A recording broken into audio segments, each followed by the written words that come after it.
కూటమి ప్రభుత్వం అధికారంలోకి వచ్చినప్పటి నుండి మత్స్యకారుల పట్ల నిర్లక్ష్యపు వైఖరి ప్రదర్శిస్తోందని మాజీ మంత్రి కాకాని గోవర్ధన్ రెడ్డి అన్నారు.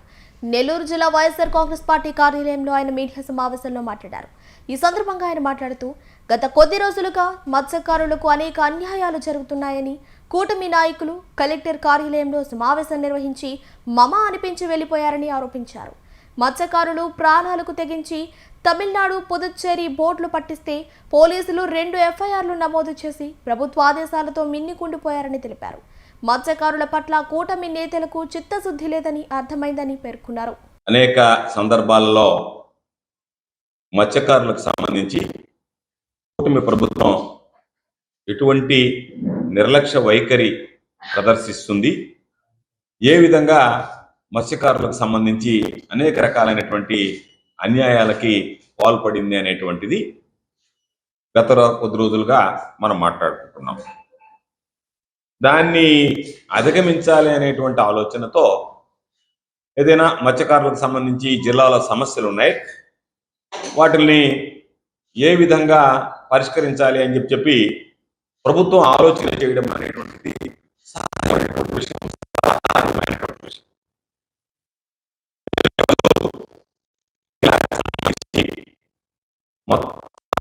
రాష్ట్రానికి సంబంధించి మత్స్యకారులకు సంబంధించినటువంటి మంత్రులతో సహా అందరూ కూడా నెల్లూరు జిల్లాకు రావడం జరిగింది. ఇన్ఛార్జ్ మినిస్టర్గా ఉన్నటువంటి ఎన్ఎండి ఫరూక్ గారు, జిల్లా మంత్రిగా ఉన్నటువంటి ఆనం రామనారాయణ రెడ్డి గారు, ఎక్సైజ్ శాఖ మంత్రిగా ఉన్నటువంటి కొల్లూరు రవీంద్ర గారు, కొండబాబు గారు, అదేవిధంగా మ్యారిటైమ్ బోర్డు చైర్మన్గా ఉన్నటువంటి దామచర్ల సత్య గారు, వీళ్ళందరితో పాటు పోలీసు అధికారులు, ఐజీ స్థాయి అధికారుల దగ్గర నుంచి అందరూ వచ్చారు. స్థానికంగా ఉండేటువంటి ఎమ్మెల్యేలు, కమిషనర్ కూడా, మత్స్యశాఖకు సంబంధించినటువంటి కమిషనర్, వీళ్ళందరూ కూడా రావడం జరిగింది. మేము ఆశించాం, వీళ్ళందరూ వచ్చారు, మత్స్యకారులకు సంబంధించి న్యాయం జరుగుతుంది, మత్స్యకారుల గురించి ఆలోచన చేస్తారు, ఆలోచన చేసి గతంలో జరిగినటువంటి సంఘటనలు అన్నిటి మీద ఈరోజు సాగర్ డిఫెన్స్కి ఏదైతే మత్స్యకారులకు సంబంధించినటువంటి జువలదిన్న ఫిషింగ్ హార్బర్ లో కొంత భాగాన్ని, కొంత తీర ప్రాంతాన్ని, కొంత భూమిని వాళ్ళకి అప్పచెప్పారో వాళ్ళకి ప్రత్యామ్నాయంగా చూపించి ఇది పూర్తిగా మత్స్యకారులకి జువలదిన్నలో ఉన్నటువంటి ఫిషింగ్ హార్బర్ మొత్తం మత్స్యకారులకే కేటాయిస్తున్నామని చెప్పి ప్రకటిస్తారు. అదేవిధంగా ఏదైతే వాళ్ళ బోట్లు 4 బోట్లు తమిళనాడు నుంచి, పుదుచ్చేరి నుంచి వచ్చి అక్రమంగా మన వాళ్ళ మత్స్య సంపదని దోచుకోవడమే కాకుండా వలలను నష్టపరుస్తున్నటువంటి వాటిని మత్స్యకారుల ప్రాణాలకు తెగించి పట్టుకుని తీసుకొచ్చి జువలదిన్న హార్బర్ లో పెట్టారు. కాబట్టి వాటి మీద కూడా చర్యలు తీసుకొని వెంటనే పోలీసు బృందాలను అక్కడికి పంపించి ఆ బోట్లు ఏదైతే ఉన్నాయో వాటన్నిటిని కూడా విడిపించుకొని మరలా తీసుకొచ్చి యథాస్థానంలో ఉంచుతారు. ఈ రెండుకి సంబంధించి కార్యాచరణ కోసం రాష్ట్ర స్థాయిలో ఉన్నటువంటి మంత్రులు, అధికారులు అందరూ కూడా కలిసి వస్తున్నారు అని చెప్పి అనుకున్నాం. అయితే నిన్న వాళ్ళ వ్యవహార శైలి చూస్తే అదేదో సమావేశానికి సంబంధించి మేము మత్స్యకారులకు అది చేస్తాం, ఇది చేస్తామని చెప్పినని రకరకాలైనటువంటి హామీలు ఇచ్చారు, రకరకాలైనటువంటి వాగ్దానాలు. అసలు ఏమి మాట్లాడుతున్నారో అర్థం కాలేదు. జరిగినటువంటి అన్యాయాన్ని మీరు సరిచేయండి అయ్యా అంటే దాని గురించి మాట్లాడకుండా మత్స్యకారులకి ఈ రాష్ట్ర ప్రభుత్వం ఎప్పుడు అండగా ఉంటుంది, రాష్ట్ర ప్రభుత్వం ఎప్పుడు మత్స్యకారుల పక్షమే, మంచిదే కాదని ఎవరన్నారు? మీరు మత్స్యకారుల పక్షం వహించమనే కదా మేమందరం కూడా గత కొద్ది రోజులుగా మిమ్మల్ని కోరుకుంటుండేది, వేడుకుంటుండేది, ప్రాధేయపడుతుండేది, బ్రతిమాలుతుండేది, బామాలతుండేది. మీరు నాయన మత్స్యకారులకు అన్యాయం చేయబాకండి, మత్స్యకారుల పక్షాన నిలబడండి అని చెప్పి అడిగితే మేము మత్స్యకారుల పక్షమే అని చెప్పి వ్యవహారం చూస్తుంటే మాటలు పుల్లు, చేష్టలు, నిల్లు అన్నట్టుగా అర్థమైపోయింది. బ్రహ్మాండంగా మాట్లాడారు. ఒక్కొక్కడు అబ్బా అసలు ఎర్రగా తీసి పారేశారు, మత్స్యకారులు మా గుండెలు చీలిస్తే మత్స్యకారులు అన్నారు. బాగానే ఉంది. మేము అడిగేటువంటి వాటిని మీ ఉపన్యాసాలు బళ్ళే, మీ సభలు బళ్ళే, సమావేశాల్లో మాట్లాడినట్టు మాట్లాడబళ్ళే. మీరు జువలదిన్న ఫిషింగ్ హార్బర్కి సంబంధించి సాగర్ డిఫెన్స్కి ఏదైతే కట్టబెట్టారో వాటిని తిరిగి వాళ్ళకి వేరే ప్రత్యామ్నాయ స్థలం చూపించి వీళ్ళని పూర్తిగా ఫిషింగ్ హార్బర్కి సంబంధించినటువంటి వాటి ఆ జువలదిన్న హార్బర్ని ఇస్తారా? దాని మీద స్పష్టత ఇవ్వలేదు. బోట్లని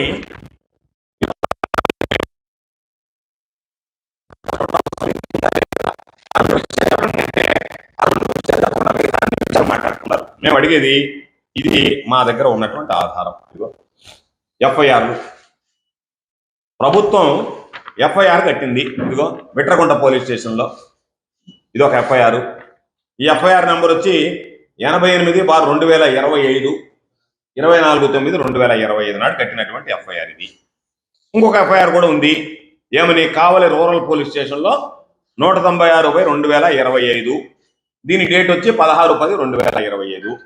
ఈ ఇచ్చింది ఎవరు? మొదటిది బెట్టకుంట పోలీస్ స్టేషన్లో నమోదైనటువంటిది కుదిరి సురేష్ బాబు అని చెప్పి ఫిషరీస్ డెవలప్మెంట్ ఆఫీసర్ పడుగుపాడు. ఆయన ఇచ్చాడు. ఎవరి మీద ఇచ్చాడు? పాండిచ్చేరి కరైకల్కి సంబంధించినటువంటి మత్స్యకారులు ఈ విధంగా దోసుకుపోతున్నారని కంప్లైంట్ ఇచ్చాడు. ఇక్కడ ఇంకొకటి అక్టోబర్లో ఇచ్చారు. ఇది 16వ తేదీ. వడిత లక్ష్మయ్య నాయక్, ఈయన కావలి FDO. ఇది కావలి రూరల్ పోలీస్ స్టేషన్లో కేసు నమోదైంది. ఈ రెండులో కూడా స్పష్టంగా పోలీసులు ఇచ్చినటువంటి పోలీసుల ఎఫ్ఐఆర్లోనే ఇదిగో పోలీసుల ఎఫ్ఐఆర్ ఇది, పోలీసులు రిజిస్టర్ చేసిన ఎఫ్ఐఆర్ ఇది.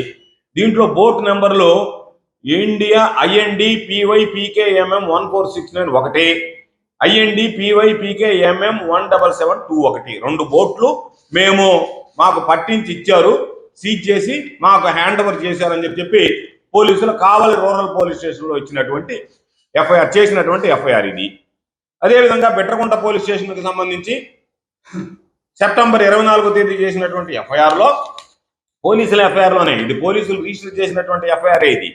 దానిలోనే IND PY PKMM 1361 బోట్ ఒకటి, IND PY PKMM 1763 బోట్ ఒకటి తీసుకొచ్చి జువ్వాలదిన్నలో పెట్టి మాకు హ్యాండ్ ఓవర్ చేశారు, సీజ్ చేసి అని చెప్పి పోలీస్ అధికారులు కట్టినటువంటి 2 బోట్ల మీద ఒకటి బెట్టకుంట పోలీస్ స్టేషన్లో, ఒకటి కావలి రూరల్ పోలీస్ స్టేషన్లో కట్టినటువంటి ఎఫ్ఐఆర్లు ఇవి. కాబట్టి ఈ ఎఫ్ఐఆర్లకు సంబంధించి బోట్ల నెంబర్లతో సహా ప్రాణాలకు తెగించి వాళ్ళు పట్టకొచ్చి మత్స్యశాఖ అధికారులకు అప్పచెప్తే, మత్స్యశాఖ అధికారులు పోలీసులకు బోట్లతో సహా మీకు అప్పచెప్పని వాళ్ళ మీద చర్యలు తీసుకోండి అంటే, మీరు ఎఫ్ఐఆర్ రిజిస్టర్ చేసిన తర్వాత వాళ్ళు స్పష్టంగా రాశారు దాంట్లో, అయ్యా వీళ్ళు 8 కిలోమీటర్ల తీరం లోపు 500 నుంచి 1000 మీటర్ల లోపలనే, అంటే 1/2 కిలోమీటర్లోనే వచ్చి వీళ్ళు వేట చేస్తున్నారు.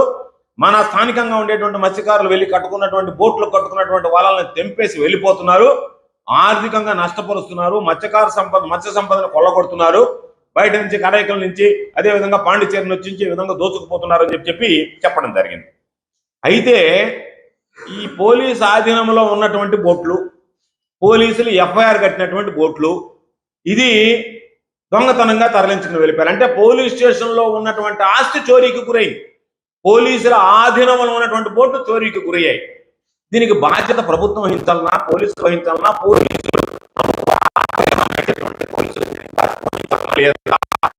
ఎవరు వహిస్తారు? దాని మీద నిన్న సమీక్షలో మీరు ఏం మాట్లాడారు? IGC అధికారి దగ్గర నుంచి, SP గారి దగ్గర నుంచి, మీ కమిషనర్ గారి దగ్గర నుంచి అందరూ వచ్చారు కదా. దీనికి బాధ్యులను ఎవరిని గుర్తించారు? తెలుగుదేశం పార్టీ నేతల పేర్లు కొంతమంది మత్స్యకార పెద్దలు చెప్తున్నారు. ఆ విషయంలో మీరు సంబంధించినటువంటి ఎఫ్ఐఆర్లు అయ్యాయి కదా. ఎఫ్ఐఆర్లు అయ్యాయంటే మీకు తెలుసు కదా, ఎఫ్ఐఆర్లు అయినటువంటి ప్రాపర్టీని మీరు వదిలిపెట్టకూడదు కదా, మీ ఆధీనంలో ఉండాలి కదా. వీటి భద్రతకి ఏమి చర్యలు తీసుకున్నారు? దొంగిలించుకోకుండా మీరు చేపట్టినటువంటి చర్యలు ఏంది?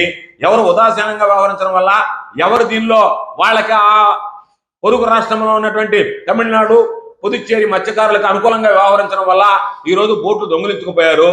బోట్లు దొంగిలించకపోవడం వెనక కారణాలు ఏంది?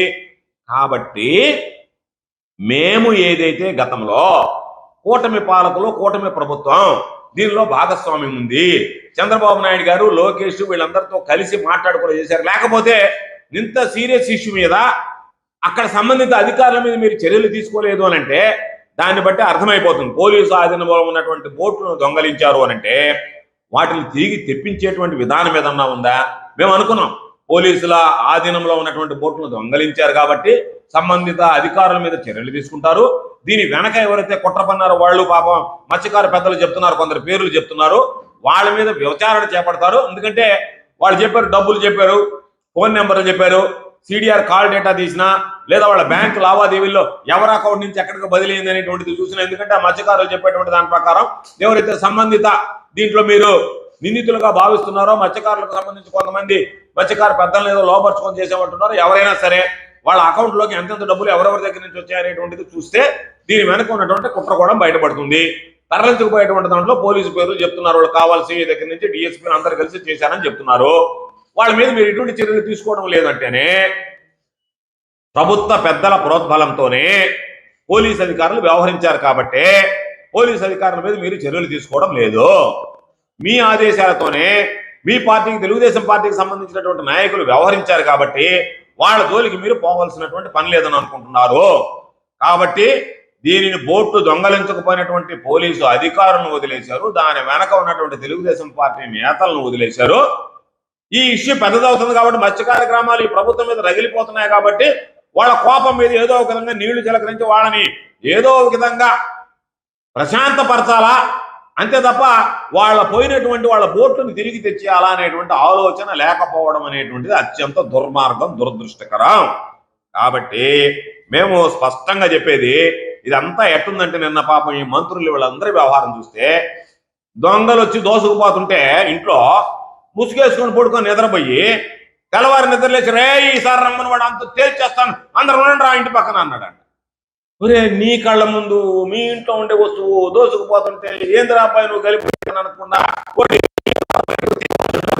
ఎఫ్ఐఆర్, ఈ ఎఫ్ఐఆర్ మీరు కడితే వీటి కట్టినటువంటి బోటును వాళ్ళు దోచుకుపోతే పోలీసు ఆధీనంలో ఉన్నటువంటి ఆస్తి దొంగల పాలైతే దాన్ని తిరిగి స్వాధీనం చేసుకుంటాం, వాళ్ళని పంపిస్తాం, ఎంతటి వాళ్ళని ఉపేక్షించేది లేదని చెప్పి మరలా ఇంకొక ఎఫ్ఐఆర్ కడతారంట. అంటే దొంగతనం చేసినటువంటి వాడు ఒక ఎఫ్ఐఆర్, మళ్ళీ దొంగతనం జరిగింది కాబట్టి ఒక ఎఫ్ఐఆర్.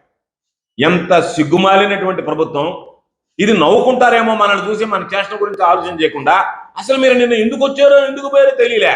నిన్న మాకు అర్థమైంది ఏంటంటే మేము వచ్చాం, మా వల్ల కాదని చేతులు ఎత్తేసాం, మేమేమి చేయలేము అనేటువంటి మాట మీరు స్పష్టంగా ప్రకటించి వెళ్ళినట్టుగా అనిపించింది. కాబట్టి మీరు పాపం ఆ మత్స్యకారులకు సంబంధించి ప్రలోభ పెట్టి వాళ్ళతో పాపం మీరు లోబరుచుకొని ఈరోజు వాళ్ళ మీద వాళ్ళు మత్స్యకారుల్లో మధ్య చిచ్చు పెట్టి ప్రశాంతంగా ఉన్నటువంటి తీర ప్రాంత మత్స్యకార గ్రామాల్లో మీరు అనవసరమైనటువంటి రాద్ధాంతం చేసి వాళ్ళని ఇబ్బందులకు గురి చేసి మీరు వాళ్ళకు మంట వేసి మీరు చలి కాచుకునేటువంటి పనిలో ఉన్నారు తప్ప ఆ మంటలను ఆర్పివేయాలి, ప్రశాంతమైనటువంటి వాతావరణం తీసుకురావాలనేటువంటి ఆలోచన చేయడం లేదు.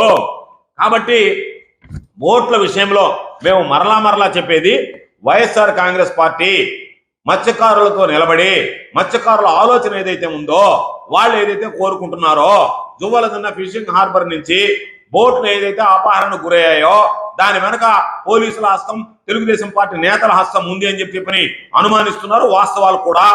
కాబట్టి వాటి మీద మీరు వెంటనే బృందాలను పంపించి వాటిని సీజ్ చేసి మరలా తీసుకొచ్చి యథాస్థానంలో జువ్వలదన్న ఫిషింగ్ హార్బర్ లో పెట్టి మాట్లాడండి. మీరు పెట్టిన తర్వాత మేము ఈ చర్యలు తీసుకున్నామని చెప్పి మీ భుజాలు మీరు తట్టుకుంటే ఇబ్బంది లేదు. కానీ ఈ రోజు ఏమీ లేకుండా ఒక ఆయన అబ్బా ఈయన బ్రహ్మాండమైన చెప్తున్నాడు. ఆయన బ్రహ్మాండం మనకి దేనికి? ఈయన సర్టిఫికేట్ పక్కన ఆయన మంత్రి, ఈయన కమిషనరు, ఆయన ఐజీ గారు, దేనికి వీళ్ళందరా? దొంగతనం చేసిపోతే చూసుకోవడానికే? మీ కళ్ళ ముందే దొంగతనం జరుగుతూ ఉంటే మీరే మాట్లాడితే మీ అధికారులే మాట్లాడారని చెప్తుంటే ఆయన ఒక్కొక్క ఇంక ఉపేక్షించాం, అవసరమైతే మొత్తం అందరిని రంగం ఎవరు తెస్తారు రంగంలోకి? ఇప్పుడు తెస్తారు అది రంగంలో మరబోట్లు పెట్టేస్తాం, మొత్తం గచ్చి చెప్తా, గచ్చి బుద్ధిపా పోయి పట్టకరాపా. మా సుభయ్ కూడా మాట్లాడాడు, నేను వంతు తేరస్తాను అన్నాడు సర్వేపల్లి సుభయ్.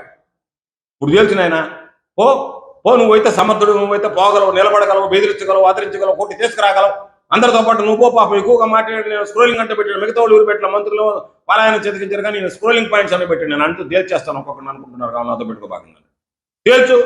తేల్చమని మేము చెప్పేది, మీరందరూ నిలబడి తేల్చండి, మీరందరూ వస్తే తేల్స్తారని పాపం మత్స్యకారులు అందరూ ఎదురు చూస్తే హ్యాండ్స్ అప్ అని చెప్పి పిలిపినారే. ఎంత అసహ్యమైనటువంటి పని, దేనికి వచ్చినట్టు మీరందరూ. కాబట్టి దీని మీద మా నాయకులు జగన్మోహన్ రెడ్డి గారు కూడా మత్స్యకారులకు సంబంధించి ఈ రాష్ట్రంలో కానీ ఈ జిల్లాలో జరుగుతున్నటువంటి అన్యాయాల మీద ప్రత్యేకమైనటువంటి దృష్టి పెట్టాడు. మీరు ఆయన స్థాయిలో ఆయన ఆలోచనతో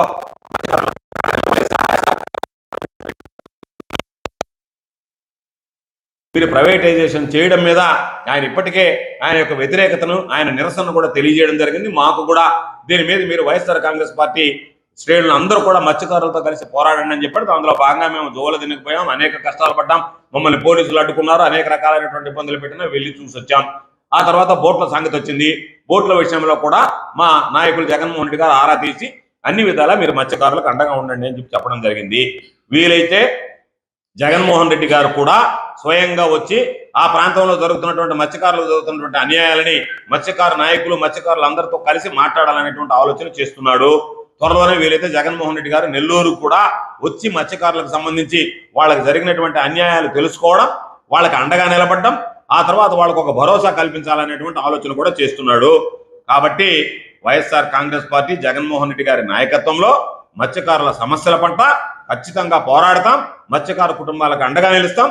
మేము అడిగేటువంటి మా డిమాండ్ ఒకటే, మత్స్యకారులకు సంబంధించి ప్రాణాలకు తెగించి వాళ్ళు పట్టకొచ్చి సీజ్ చేసి పోలీసులకు అప్పచెప్పి పోలీసులు ఎఫ్ఐఆర్ కట్టినటువంటి ఆ 4 బోట్లని తిరిగి మరలా మీరు తెప్పించి దువ్వలదిన్నె ఫిషింగ్ హార్బర్ లో యథాస్థానంలో ఉంచేంత వరకు మత్స్యకారులతో కలిసి మత్స్యకారుల ఆలోచన మేరకు వైఎస్ఆర్ కాంగ్రెస్ పార్టీ మత్స్యకారుల పక్షాన నిలబడి మా పోరాటాన్ని కొనసాగిస్తామని చెప్పి సందర్భంగా గురి చేయకుండా దానికి సంబంధించి ఈ రోజు ఉన్నటువంటి ఆ సీరియస్నెస్ ను గుర్తించండి.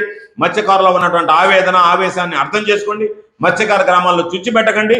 మత్స్యకార కుటుంబాలని మీరు ప్రశాంతంగా ఉంచాలి. తీర ప్రాంతంలో ఉండేటువంటి మత్స్యకార గ్రామాలు ప్రశాంతంగా ఉండాలి అంటే వెంటనే మేము డిమాండ్ చేసినట్టుగా వాళ్ళకు ఉన్నటువంటి వాళ్ళ ఆస్తి అనేటువంటి దువ్వలదిన్నె ఫిషింగ్ హార్బర్ను వాళ్ళకి విడిచిపెట్టండి.